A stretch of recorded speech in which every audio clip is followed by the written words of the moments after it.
Hey everyone, welcome back to the Niche Pursuits podcast. Today we're going to be talking about the future of search. Google CEO Sundar Pichai has some thoughts on what the future of search looks like, and he specifically mentions a pivot in search that he's implemented, and he thinks it's paying dividends. And so we're going to talk about what that pivot is and overall his perspective on what the future of search looks like, and of course, how that applies to you and I as bloggers and niche site creators. And then in addition to that, we're going to be talking about the March core update that's happening right now. We're going to talk about Reddit and Google and that entire relationship, and a lot of these things that potentially dovetail into the future of search. And so that's the main thing that we're going to talk about here. But of course, we will also talk about our side hustle projects that we're working on briefly. And then two weird niche sites. Each of us have a weird niche site that we've found. We're going to share with you, and we're going to dive into what's working, maybe why it's weird, and just why we think it's an interesting site to share here on the podcast. So having said all that, Jared, how are you doing today? Very well, Spencer. Welcome back. It's been a while since you or I were out. You were out of town, I believe, last week. I don't know. You weren't here last week. Thomas did a great job. It'll be good to have you back in the hosting chair. Yeah, it's good to be back. I took a little vacation. I was on spring break, got outdoors, did some hiking and things like that, and kind of unplugged for a little bit. So I do appreciate Thomas and yourself making sure that the news episode carries on for everybody. Before we jump into the podcast, I wanted to let you know that today's episode is sponsored by Search Intelligence.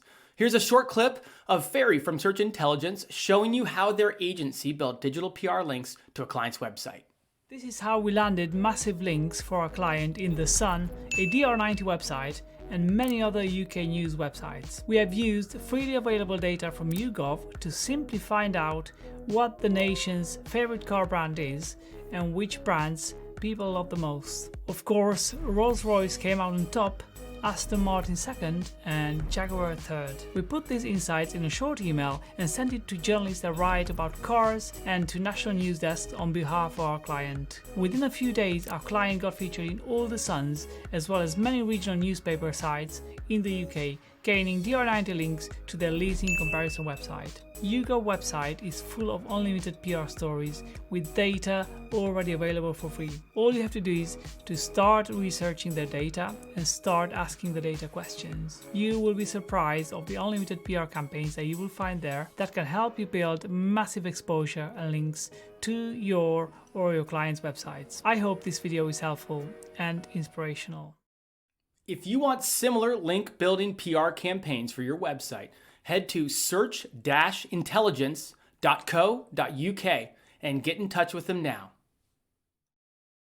So let's go ahead and jump into today's top story. As I mentioned, Google CEO Sundar Pichai, he just did an interview, it looks like with the Stanford School of Business or some school through Stanford.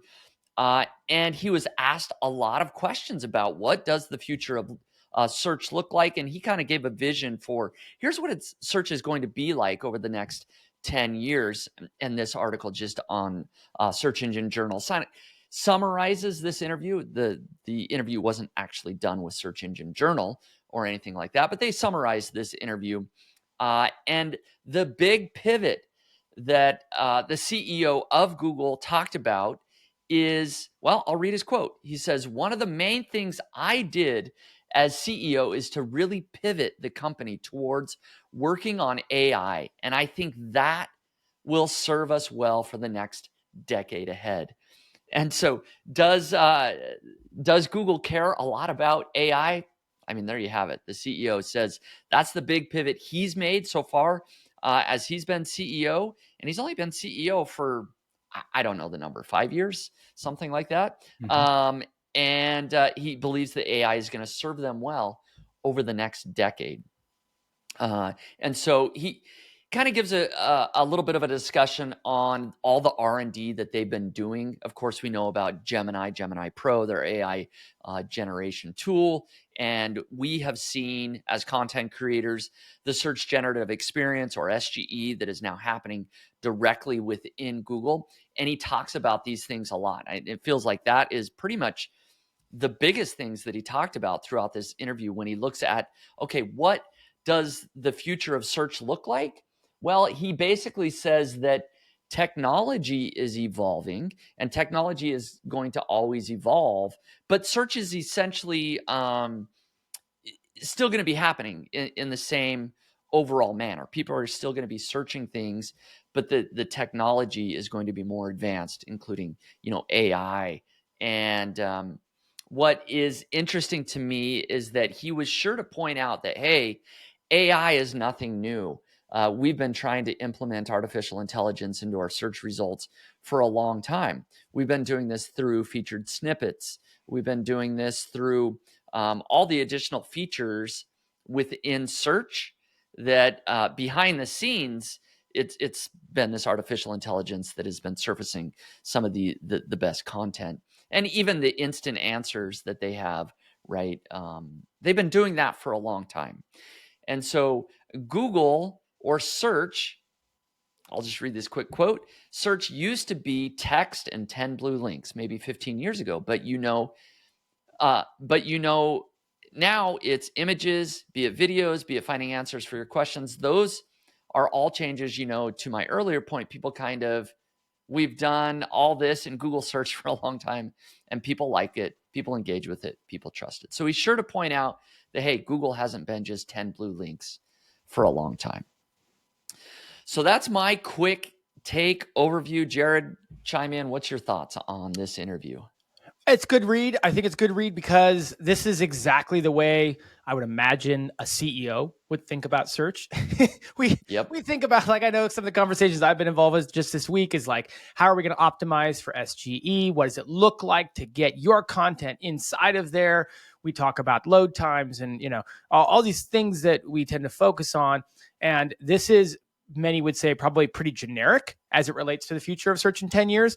And at the same time, it's probably a very viable look at search in 10 years because it's from a very high level and it's really taking what has been the last 10 years of search, or last 15, as he puts it, and kind of uses it to transpose what the next 10 years would look like. So if you're looking for SEO insights here, you're not going to find any. If you're looking for kind of how a broader scale looks at the future of search, I did think it was pretty interesting. I did have something I wanted to read out. I was worried you were going to kind of hijack. And I think this is interesting.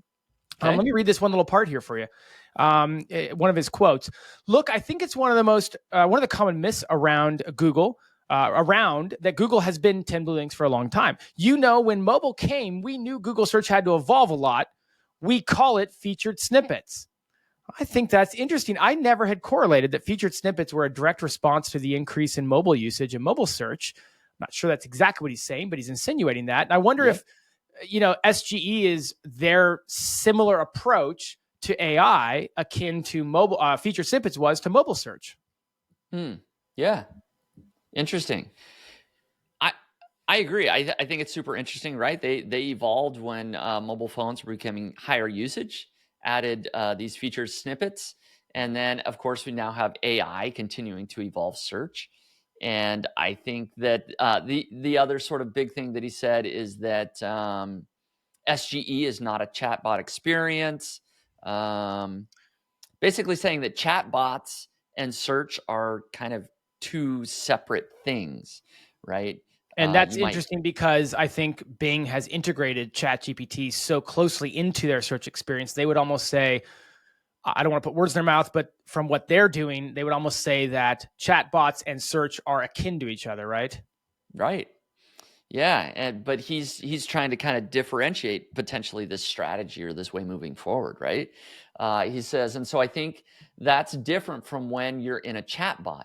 And I think that the more active area of research, I think that's a more active area of research where sometimes it has its voice. So how do you get those moments right? And, again, for us, I think it's an area where we will be deeply committed to getting it right.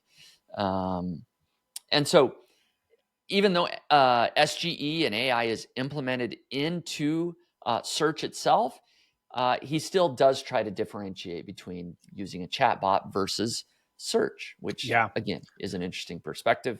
And then the other thing that I want to highlight, if I can find the quote, but essentially that I don't know if I'm going to find the exact line I was looking for, but basically that websites are still very, very important to Google. That's not going away. And of course, that's a big worry for us as bloggers. Is SGE going to take over and just answer all the questions? Is AI going to answer everything? But he's sure to point out that websites, content creators are very much needed. And he sees that as the way going forward in the future as well, that this content is going to be needed. Search is going to be all about surfacing that content. But that AI, large language learning models, are going to enhance that experience of surfacing that information. Yeah, that was going to be what I brought up next. I mean, I kind of summarized it here in my notes, but he said, even with advancements, and this isn't a quote, this is my summary, even with advancements in AI, pointing users to websites remains a priority. The focus is on providing high quality, trustworthy information, balancing direct answers with a range of opinions. And so the quote I have here, I think it kind of applies, is let's see. I think we've always struck the balance. That's what I'm saying. It's not about giving an answer. There are certain times you give an answer. What's the population of the United States? Yes, it's an answerable question, but there are times you want to surface the breadth of opinions out there on the web, which is what search does and does it well. Yep. The summary can still point you to the range of options out there, right? And we do that today all the time. So, and he had other quotes as well, but he was bullish on websites remaining a very large part of the search experience 10 years from now.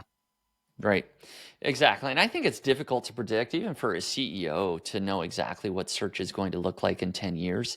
Things are rapidly changing with the use of AI, but at least publicly, the CEO of Google is sort of stating that, hey, we've been evolving for a long time. We're going to continue to evolve, but that it's going to continue to feel like just a search experience. You go and you search and you get your answers.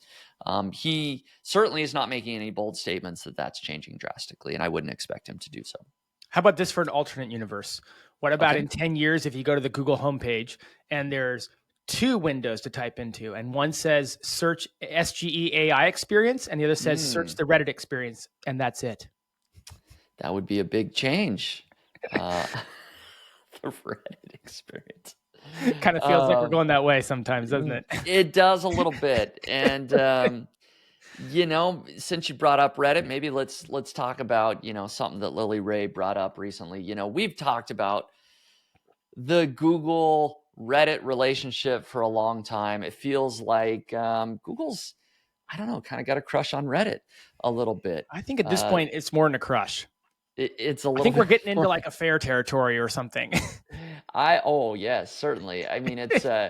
If you look at this, Lily Ray pulled out a bunch of data from the SEO visibility growth of Reddit, and she says that she says, I'm pretty sure that the SEO visibility growth is unprecedented in the history of Google search, which is kind of mind-boggling to think.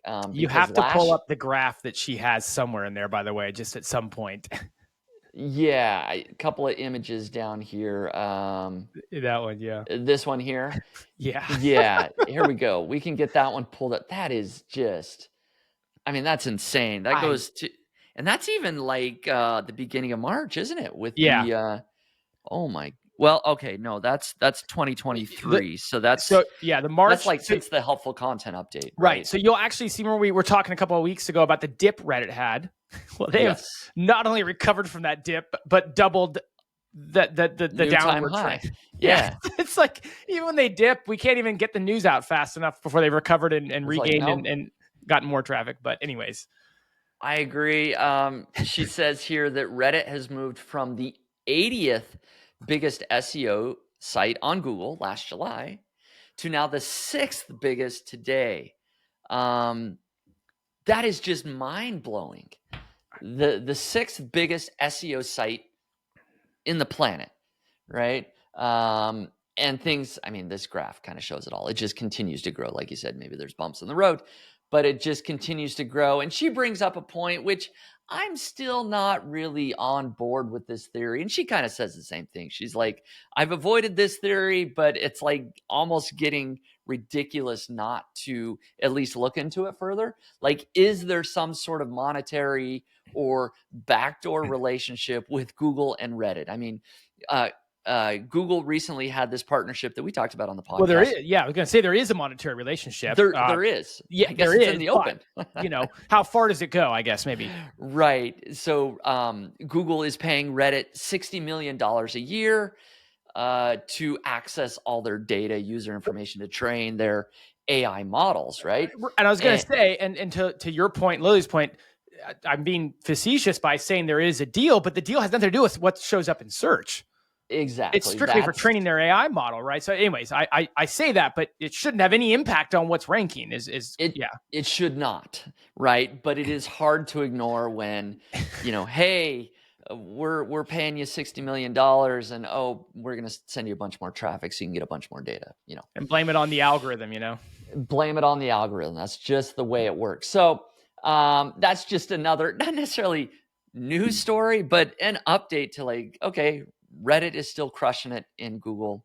I guess this is what the future of search looks like. I mean, you joked about having a crush on Reddit, and I joked about having an affair with Reddit, but for the last couple of minutes, it almost feels like that's a good analogy, right? Like, we don't know anything's going on, but we just notice they're spending a heck of a lot of time together, and it's odd they're spending so much time together. And so it's just worth mentioning that the correlations, there's too many of them to Lily's point, not have to kind of say it out loud and not say there's any validity to it. But I think, and Spencer, going all the way back to what we talked a lot about last year, which we haven't heard anything about this in a while, or am I just living under a rock? What's going on with the antitrust lawsuit against Google by the DOJ? And the fact that this feels so oddly timed, because this looks so antitrust-esque. This seems so oddly timed to all correlate and happen at the same time as they're in the middle of an antitrust lawsuit. So that timing seems very off from a PR standpoint. We saw Google take a huge hit in their stock price, albeit fairly limited, when they had to pull back Gemini and the release there. Like, their PR image is important to them. This feels weird and out of place, especially given that they're in the limelight for the DOJ lawsuit. So, right. And I mean, somebody, and maybe it's going to have to be me doing another YouTube video, but somebody has just got to call out Reddit again and Google for all the ridiculous results that get pulled up on Reddit, right? It's kind of talked about in this discussion here that, I mean, Google has spent years and tons of engineers and using AI and all these really smart people to surface the best results possible. And the answer they've kind of ended on is, well, let's surface Reddit all the time. And then you get these answers on Reddit. Where does she say? This one is just hilarious. She says, yesterday I found an example of Reddit result ranking prominently on page 1 when I searched Google for how to lose 10 pounds in a week. And a Redditor suggested cutting off your arm, right? Like, is that the answer that Google wants to be giving people to losing 10 pounds? It is. It is the answer they're giving them. It is the answer. And they're defending it. I mean, they're not defending that specifically, but they're defending the fact that, and I don't want to misquote, but basically a quote of, people like getting Reddit answers, so we're surfacing them, as if there's no duty to provide answers that are valid rather than answers that are what people want. Like, my kids want ice cream every day. It doesn't mean as a parent I give it to them every minute, right? Like, I have a duty above that and so it just feels very odd that these answers are being surfaced, and the response typically or oftentimes is like, dang it, that's just kind of what people want. Yeah, it's like, kind of throw out this your money, your life thing. Who cares? Like, just let Reddit answer all those questions, right? After all these updates. And so it feels a little bit disingenuous. I have to think at some point there's got to be some reverse PR nightmare, because if you remember, the original story that was like a PR nightmare was, a journalist went to Google and couldn't find his answers, and then he went to Reddit and found his answers. And so then everybody started appending Reddit to the end of every search.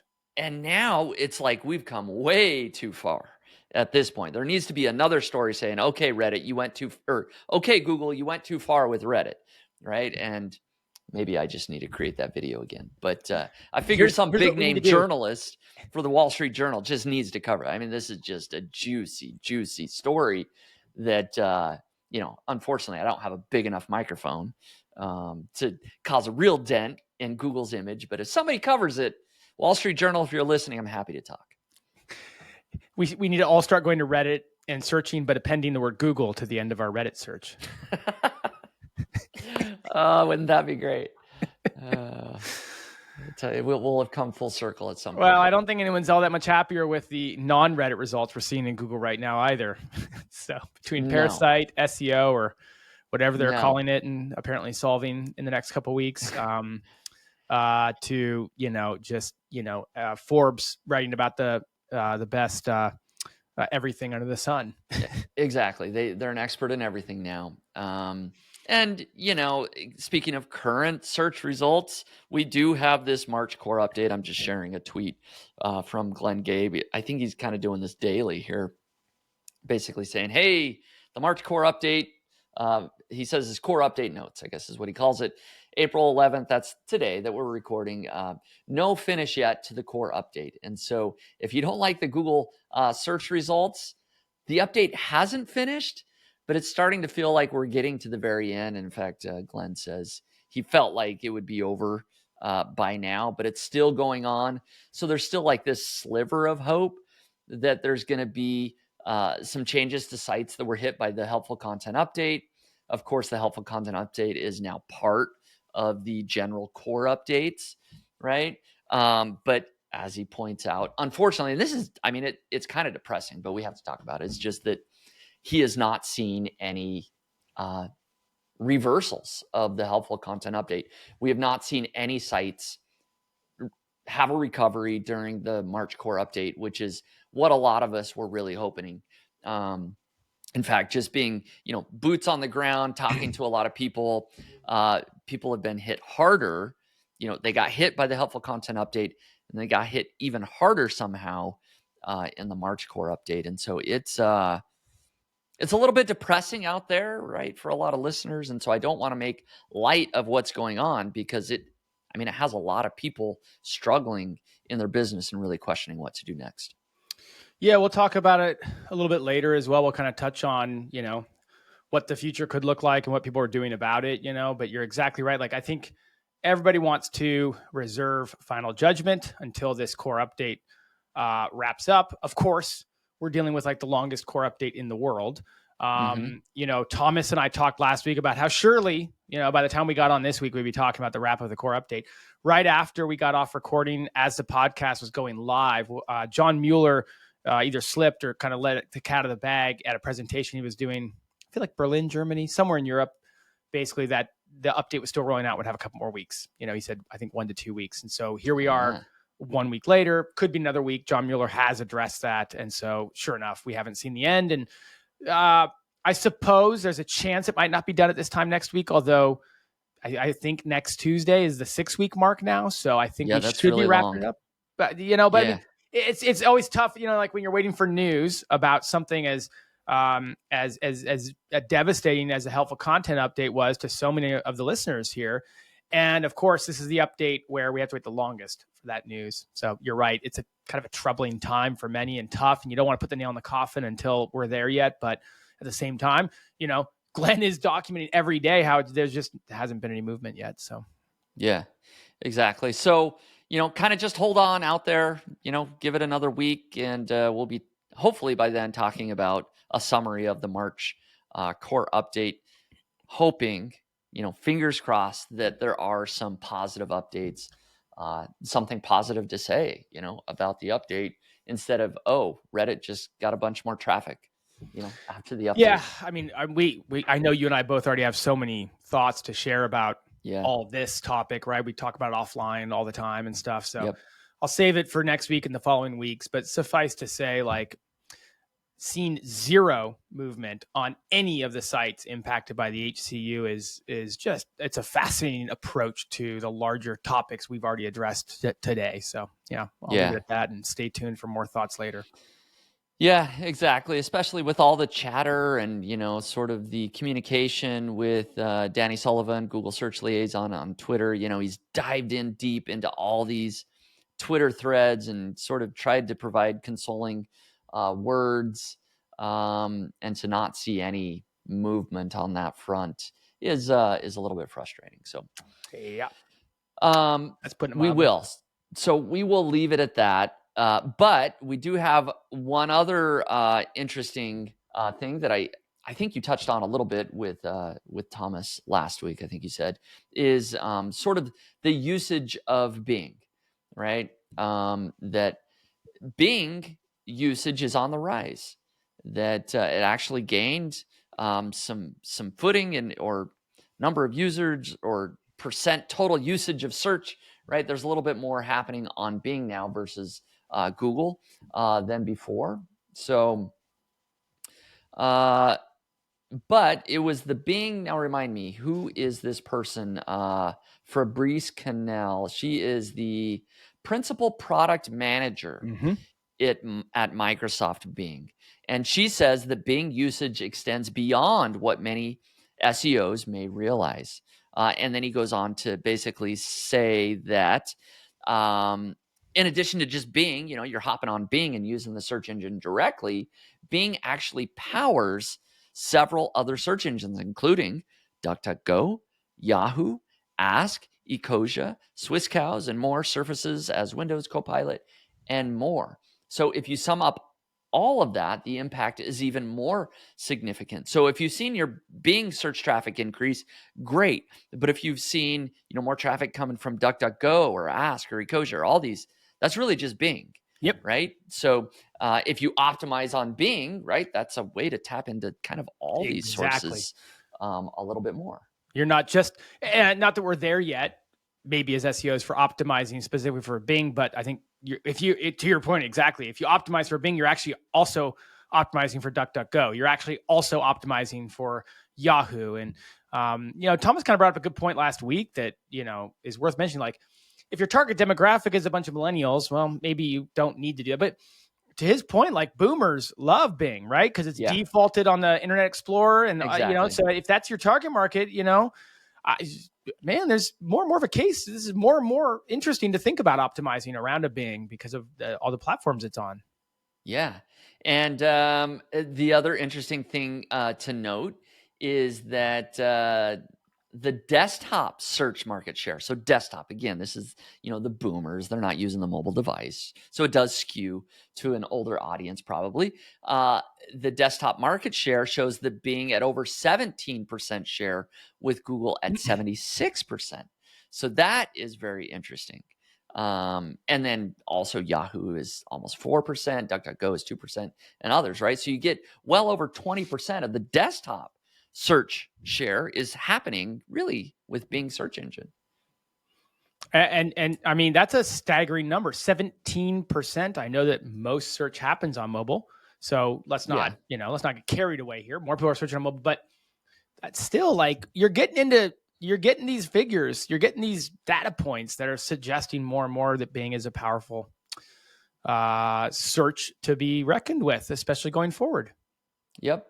Exactly. And I guess the overall stat that, kind of started all of this off is that, StatCanner showed that Google lost about 2% market share. And Bing was the one that gained almost all of that share. So, and that was Google's the article that we covered last week. So it kind of dovetailed perfectly. Yeah. So, just interesting tidbit to see, kind of think about where Bing powers everything. And maybe it's time, I've actually been thinking this, maybe it's time to dust off or even see if I have a Bing Webmaster Tools account. I think maybe 10 years ago I set one up, but I haven't. Spencer, you really would have enjoyed last week's episode. I would have. Is that what it was all about? See, I was out hiking Bryce Canyon and unfortunately not listening to the podcast last week. I don't blame you. I don't think for me, a vacation does not constitute listening to the Niche Pursuits podcast. So I totally understand.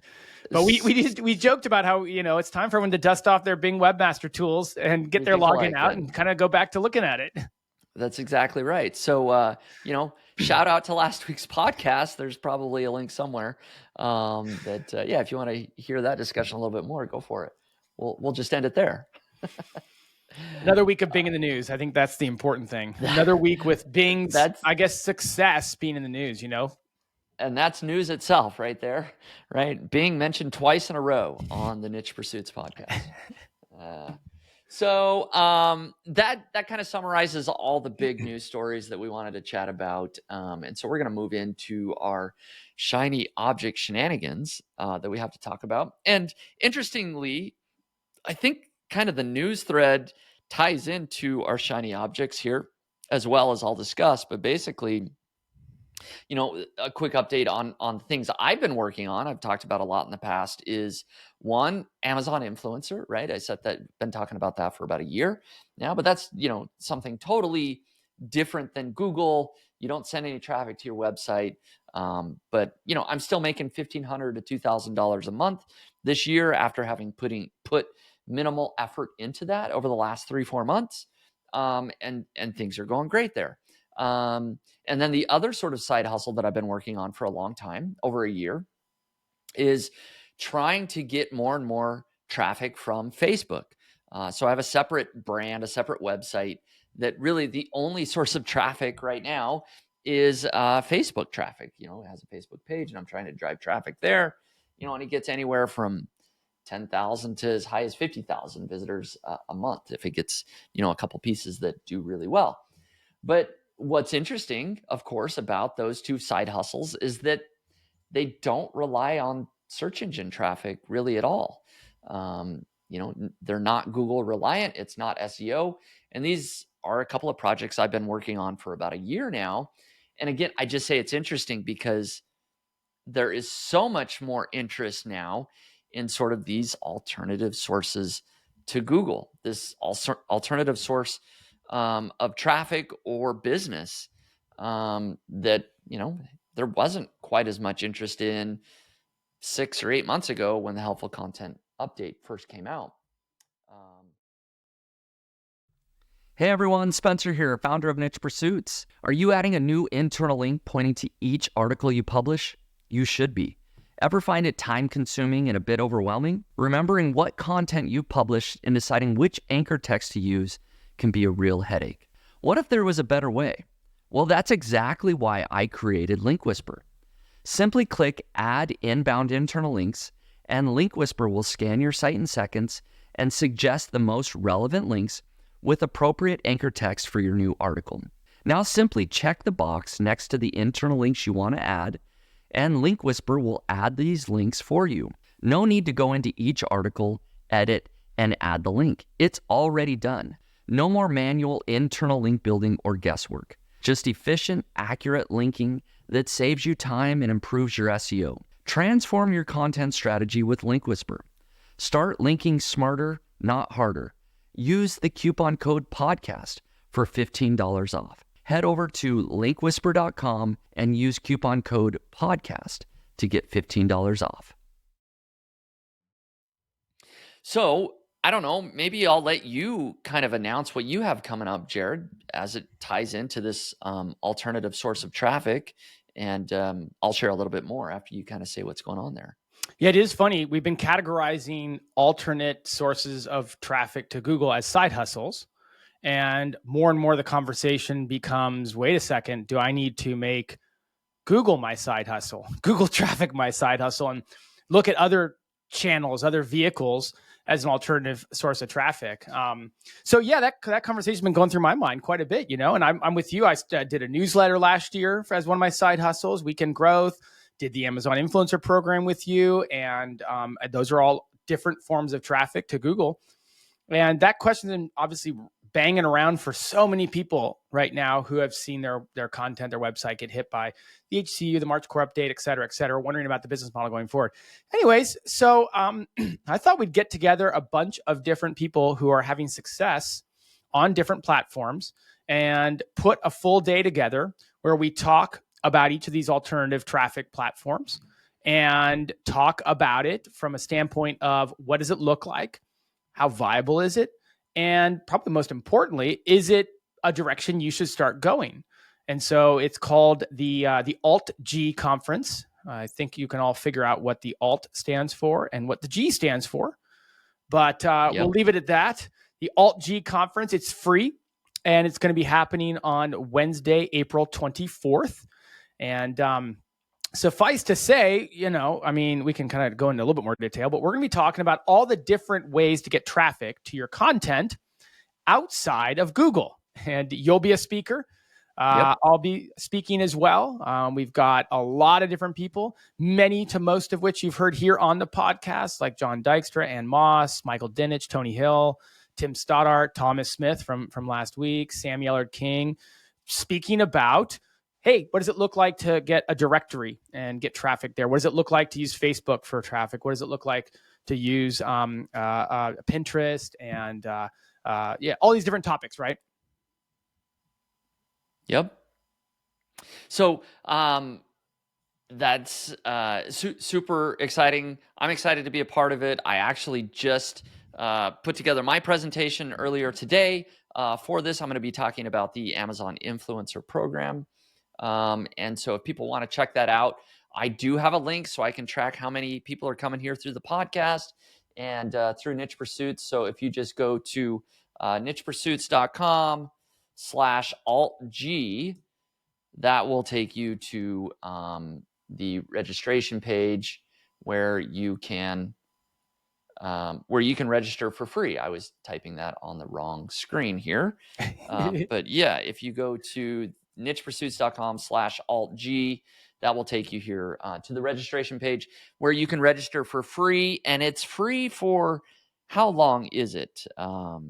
Day of. Yeah. So you'll get to watch the day of. Yeah. Here's the cool thing. I've already gotten a couple emails about it. It's not live, right? So it's all going to be pre-recorded, but that's good because it means you can log in at any point during the day on the 24th and watch the whole thing. So it starts at 8 a.m. Pacific, but it's not like if you miss the launch, you're going to miss the first topic. You'll get to kind of watch it throughout the day. It'll be all day that day. And then after that, I think we'll do a recording. It looks like we'll be able to do a recording and publish it for, like a really cheap rate if people want to take advantage of that, but free to sign up, free to register, free to watch it all day on the 24th.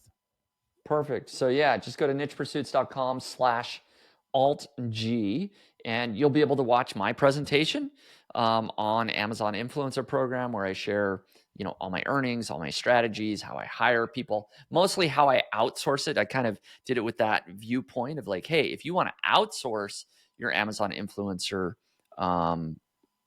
side hustle, this is how I did it. And you can follow these strategies. And then of course, Jared's talking and all the other people that you listed there. So people can go check that out. I do think that it's interesting just in the fact that, we also have been talking about a lot of these things inside the Niche Pursuits community.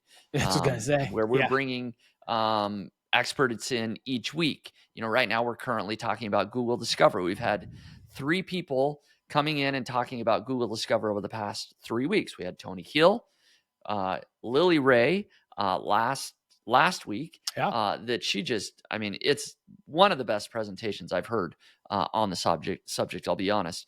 And then Thomas Smith, he spoke today, which he is just like a vault of ideas for titling, great titles that might do well on Google Discover. He shared a lot of unique angles that were not shared in the previous 2 presentations, because he talked more about like local news and how you can hyper focus a lot of the things that you're doing. And he shares his website with examples, with the web stories, with the titles, with everything.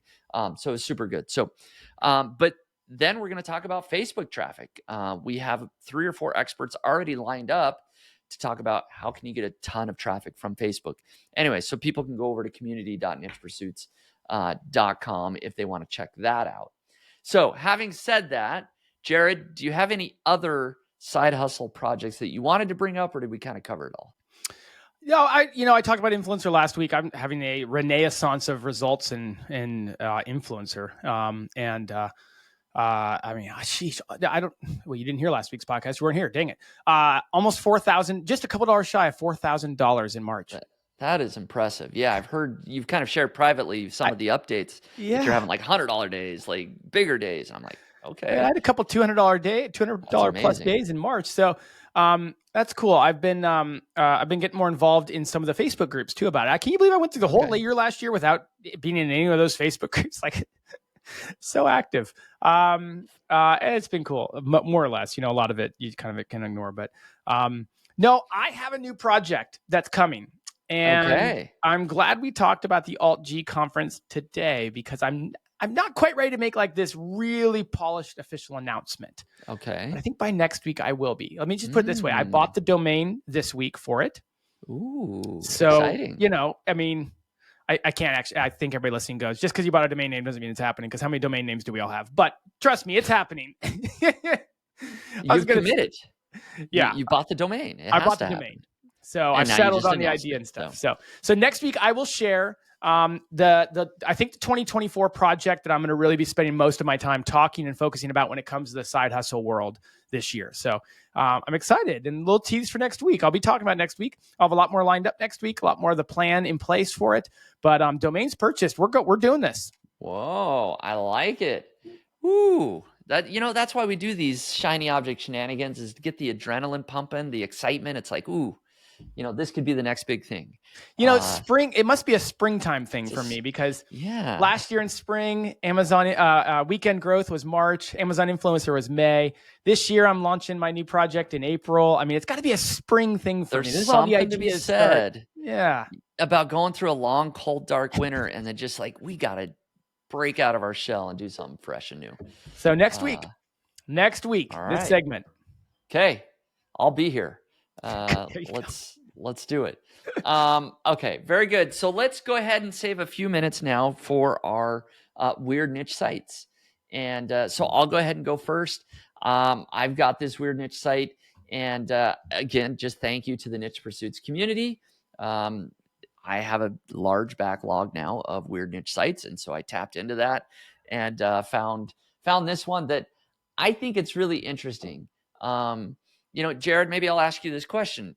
Have you ever at some point in your life, maybe it's not been recently, but at some point in your life, have you ever been driving down the road and saw just like a old rusty heap of metal or something like that and thought, I want to just throw that in the back of my car, go see if I can turn that in to cash, turn it in as scrap metal. How much could I make from that? Have you ever dreamed that? I have. I'll be honest. I've thought of doing that. Similarly, we redid our backyard a couple years ago, and they were ripping out some of the stuff that was there from when we moved in. And they were like, "You want us to haul this away, right?" And I was like, "Yeah, yep. That's what I asked." And he's like, I agree, haul everything away, but you've got a lot of brass that was used to line your walkway. You probably ought to go take that in. That's probably $300 or $400 worth of brass. Wow. Like, what? That's a thing? And he's like, it's definitely a thing. That's a thing. So I haven't driven by the side of the road, but that's a story that came to mind when you brought that up. Yeah, no, it's a thing, and it's a side hustle thing, as I'll show you here in a minute. I've dreamed big of a lot of things, and I've actually tried some weird things, like trying to get golf balls out of ponds and things like that for money. Oh my gosh! But I never actually got my scrap metal money. But I always thought about doing it. But if you want to do it, I've got the website. Like, you need to know. It's my weird niche site here today. It is iscrapapp.com. iscrapapp.com. I read that totally different. I read that as iscrapapp.com. Yeah, I did too the first time I saw it. I thought this is going to be very weird. But it is iscrapapp. And they have it lowercase, so maybe it was an iPhone app to start, probably. I know it did start as an app for a phone. And it actually started by a local scrapyard, somebody that owned this. And he's like, my customers are always calling in asking what the current metal prices are, right? Like, how much can I get for this pile of brass or whatever it is, steel, copper, aluminum, catalytic converter. That's what I was going to listed at the top. That can't be good for theft. Yeah, I know. But so he's sick of answering all the calls. So he created an app and started having all his customers just install that, go to the app, boom, you get your price. And so now there's an accompanying website. And so all his customers started using it. A lot of other customers started using it broader. And then he started getting other scrap yards that also wanted to be listed. And so I know that there is now a premium price you can pay. This is just prices for metal. But you can actually pay the iScrap app if you're a scrap yard to get like premium featured, because you can come up here and you can do a search for your local area, right? You can find a scrap yard. And like this is a premium yard here that's not too far from me. I think they're paying $30 a month to be listed, right? It's like a directory type website model, So they also have a bunch of articles. They've got news, but they do pretty well in Google search. So let me pull up their Ahrefs. You can see that they're getting about 138,000 organic visitors a month. They sailed right on through all of these sort of updates that have happened.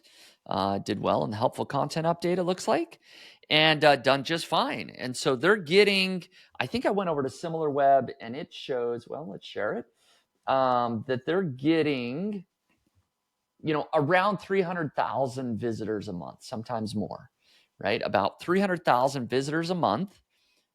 And so they have display ads. So they're making revenue from that.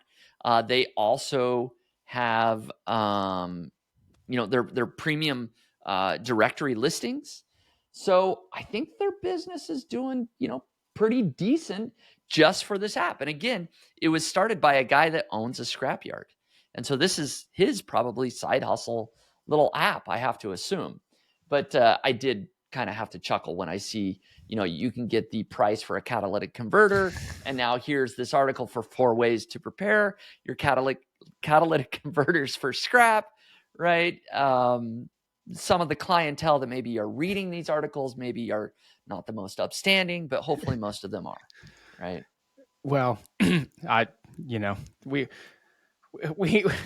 leave it there. They also just leave that one there. They also have a shop, not a Shopify site, Big Cartel, which is a Shopify competitor. I don't get the hustle theme. Do you know what's the hustle angle? Everything on their shop, if you're not looking, is all all the paraphernalia is all hustle. Maybe hustle, like if you're scrapping, you're hustling. I don't know. Exactly. Yeah, that was actually my point. Is kind of the story I asked you. Is like, hey, have you ever wanted to quote unquote hustle? You see something on the side of the road, you pick it up, throw in your pickup, go make some money. Scrapping, right? Yeah. If you're scrapping, you're a hustler. Like you're this is legit hustling. Like this is not like blogging hustling. Like, oh, my fingers are so tired. Like I'm typing. This is carpal tunnel. My arms are tired because I'm lifting scrap. Right. So yeah, I love it. The t-shirt, build wealth, the hustle, the scrapper. Build wealth. All right. That might be a bit of a stretch. Build the wealth. Oh, I don't know. That price of the catalytic converters, it wouldn't take many of those to equal what blogs are putting out these days. Yeah.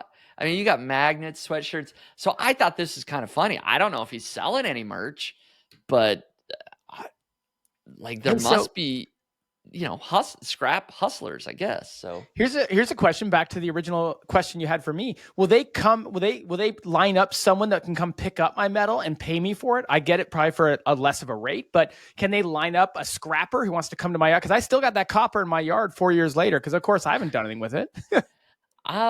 Probably. If it's good. That would be good too. Imagine if I could pay as a scrapper to get leads on scrapping spots or scrapping places. There you go. I like it. You got a big truck and all you're doing is, you're loading stuff. Right now you're relying on, correct me if I'm wrong, it sounds like you put a lot of thought into this. You're relying on just driving by a pile of scrap, but what if the scrap leads came to you? That's even better.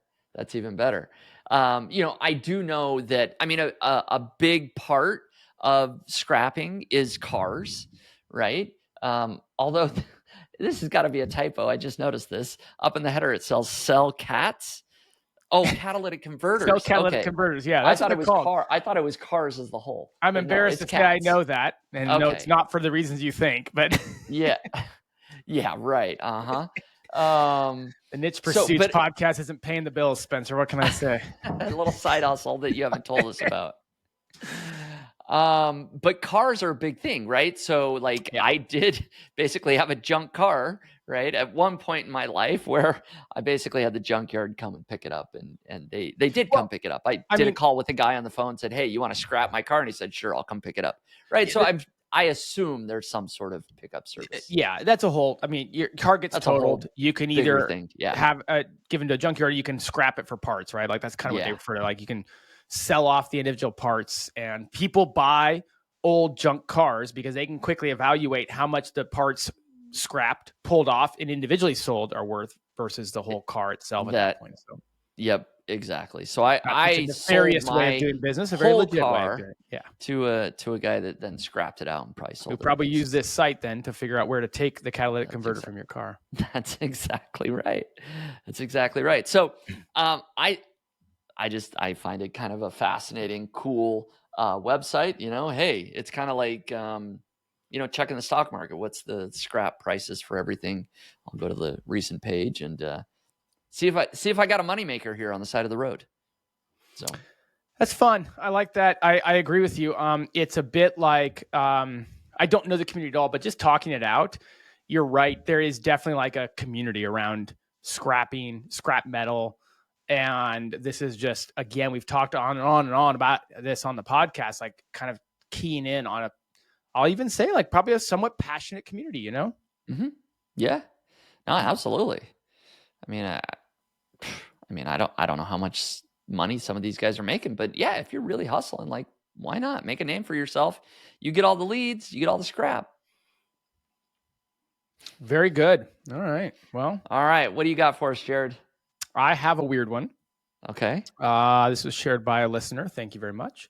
The site is called live-oasis.com. It's so much to talk about with this site. So I hope I don't go on. It looks like we actually have a little bit of time here.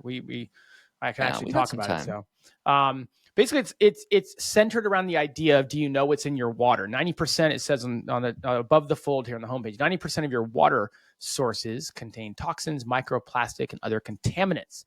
And so you can basically search the ratings, the toxicity report for, I believe, almost every brand of water company out there, and they have it, I believe, listed in alphabetical order there, but they don't have, or they call it the lowest rated bottled water. And so you can kind of, search Aquafina or, whatever you want there. They also will rate the water that comes out of the tap in various municipalities. Denver, Colorado, Lansing, Michigan, Honolulu, Hawaii, Minneapolis, Minnesota. So they have kind of two sides to their website. And, so you can kind of get like the toxicity report for your favorite bottled water company, and then for the locale that you live in. Now, Spencer, as you're already discovering, there is not a lot you can get from this website. Not without logging in of some kind. There's a paywall, for everything. Like nothing is unpaywalled. So I kind of had to make the decision, how much do I really want to talk about this site? So I went ahead and entered my email address there. You don't have to sign up to pay. You just got to give them your email address to see the results, so you think? No. You give them their email address, they email you a confirmation, you confirm, and then you still can't see anything. Is that right? Yeah.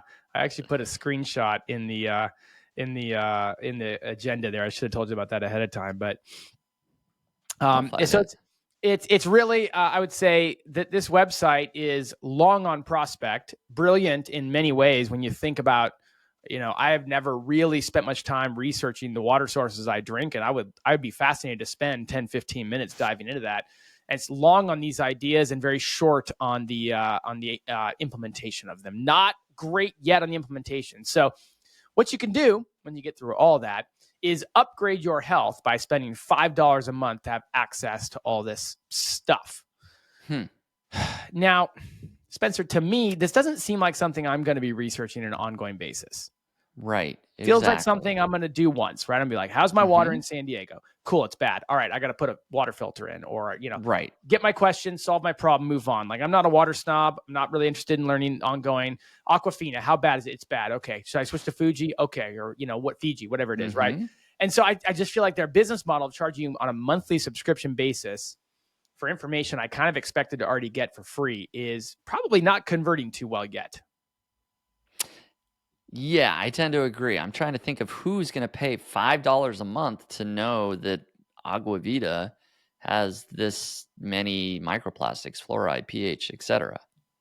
Who's going to pay for that? So this is one of those things where, and we see it a lot in life, and we probably all made this mistake where we kind of have what they call product market fit misalignment. And maybe I'm wrong, but I don't think the product market fit here is dialed in. Now, let's talk a little bit about the website itself. Okay. Let's talk about some of the other things we like to talk about, right? Because I do think this part's pretty interesting. So this is from what I can tell, this site's a month old. So in ICANN, it was registered in March of 2024. Okay. Brand new. Yeah. Now it's a DR 0.9, but it's growing fast. It already ranks for several hundred keywords. Which is crazy. Fast. What is Google ranking? Like paywalled content? I don't get it.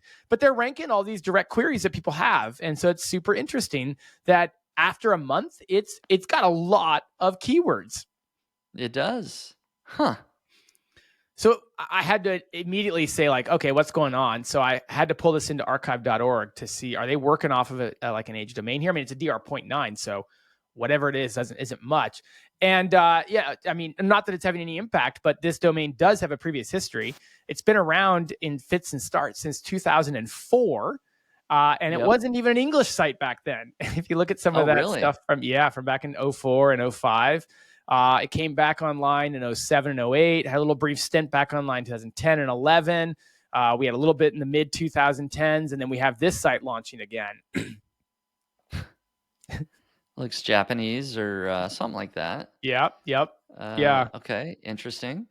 So, I think overall, like, interesting site. It's paywalling basically everything. It's coming out of the gates ranking like crazy. It's got this long history, not robust, but it's got all sorts of different uses over time. What a weird niche. What a weird site and what a weird project.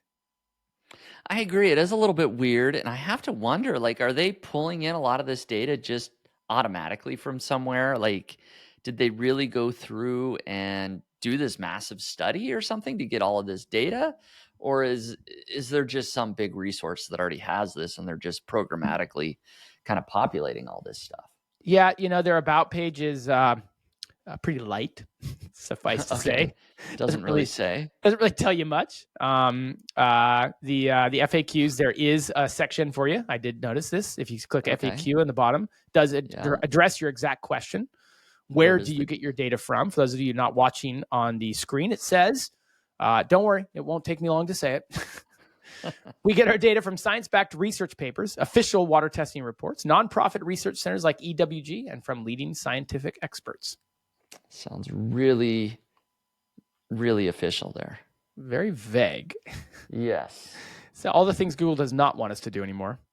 And they do use affiliate links to fund this project. So Aquafina is terrible. Don't buy it. But if you want to, here's our affiliate link. Is that kind of what you're saying? Yeah, might as well. Yeah, might as well click here. So interesting. Okay. All right. It's interesting that a listener suggested this to you. I asked them if it was their site because I'm like, I don't want to be. And they said no. They said, haha, no. I was like, okay. That was my question. I figured that's right. You're going with that. They really just come across this in the wild. I mean, it's brand new. They must have randomly searched one of these key phrases or something. Well, they are ranking. I mean, I don't know why yet. Mm-hmm. You would not, back to Sundar Pichai's line, you would not get the answer you're looking for if you came to this site. No. All you get is pictures of water bottles and really no information.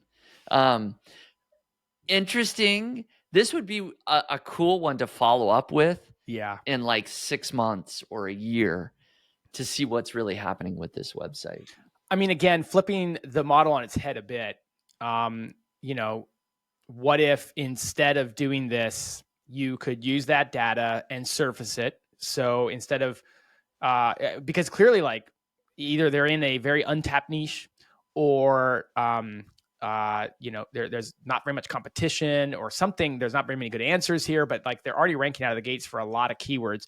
So what about providing that information and then finding ways down the road, once you kind of understand the user journey that people are on, to monetize, rather than gating everything? Like, it's almost like, this is almost in many ways, and again, I don't want to be too presumptuous, but it's almost like the anti-approach, like, but good idea in an industry or a niche that's clearly has tons of opportunity. So I almost wonder what this site could be if they just changed the model a bit.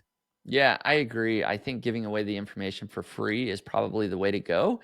And then you've got your couple of top recommended water filters, or top couple of recommended, water companies. Delivery companies, or installation companies. You could localize this out. Directories like, hey, here's the number one in your locale to install this water filter that's going to give you the best water ever. I mean, there you go. There's so many angles. I think that, but I feel like every time I'm landing on anything this page is going to rank for, it's because I want to know if my water is good, and if it's not, I want to solve it. So don't charge me for that. Charge me for the solution.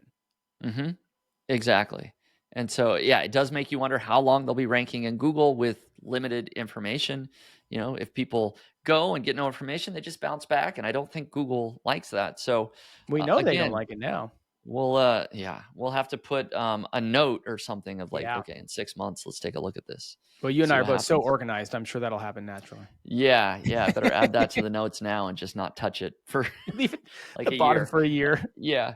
All right. Well, very good. Whether or not we ever talk about this website again or not, I cannot guarantee. But hopefully you enjoyed this weird niche site, my weird niche site, and of course everything else that we talked about here on the news episode. If you want to continue following along with Niche Pursuits, you can, of course, subscribe if you're on YouTube, or if you're in iTunes or Apple or Spotify. Go ahead and hit subscribe. We'd love a rating or review there as well. But that's all we got for you today. Thank you, everybody, for listening to the Niche Pursuits podcast. Have a great weekend, everyone. We'll see you next week. Thanks for joining us today on the podcast. Just a final reminder that it was brought to you by Search Intelligence. And if you're looking for link building PR campaigns for your website, just head over to search-intelligence.co.uk and get in touch with them today. Cheers. Hey everyone, thank you so much for listening to the Niche Pursuits podcast. I just wanted to remind you that if you are ready to start building smarter, faster, and easier internal links, you should check out Link Whisper. You can get $15 off Link Whisper when you use the coupon code PODCAST at checkout. Head over to linkwhisper.com and use the code PODCAST in order to save $15. Thanks again for listening.